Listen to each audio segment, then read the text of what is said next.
am ready! GMA Weather, serbisyong totoo ng GMA News.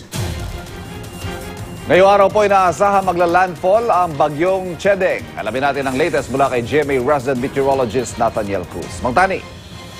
Yes, Ivan, yan yung binabantayan natin kung kailan magla-landfall ngayong umaga itong bagyo. At sa ngayon, maulan ang halos buong Mindanao at yan ay dahil nga sa paglapit ng Tropical Depression Chedeng.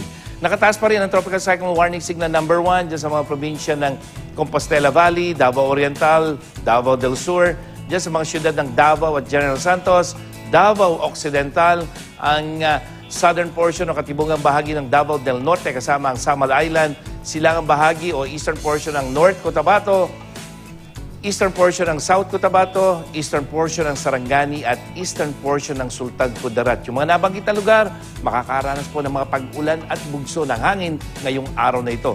Namataan ng pag-asa ang sentro ng bagyo kaninang madaling araw sa layong 105 kilometers sa may silangan ng General Santos City at may taglay ito ngayon lakas ng hangin na 45 kilometers per hour malapit sa gitna at bugso na hanggang 60 kilometers per hour. Ang tinatahak na itong direksyon west-southwest sa bilis naman na 15 kilometers per hour. At dito sa latest forecast track ng pag-asa, posibleng dito maglandfall sa may Davao Occidental ang nasabing bagyo. Kikilos yan patungo sa Pakanluran, pero mga kapuso, ang isang senaryo, pagtama ito sa lupa, ay posibleng maging isang low pressure area ito.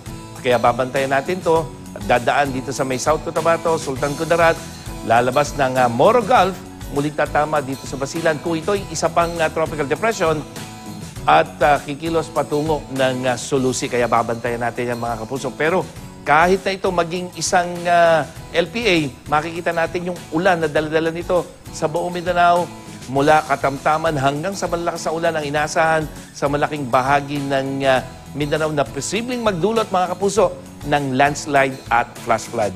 Ivan? Mang Tani, dito ba sa Metro Manila may aasahan tayong ulan na makakatulong sana siyempre sa mga dam natin na papababang level? Well, dito sa Metro Manila, hindi tayo apektado, Ivan, nitong ulan na daladala ng bagyo.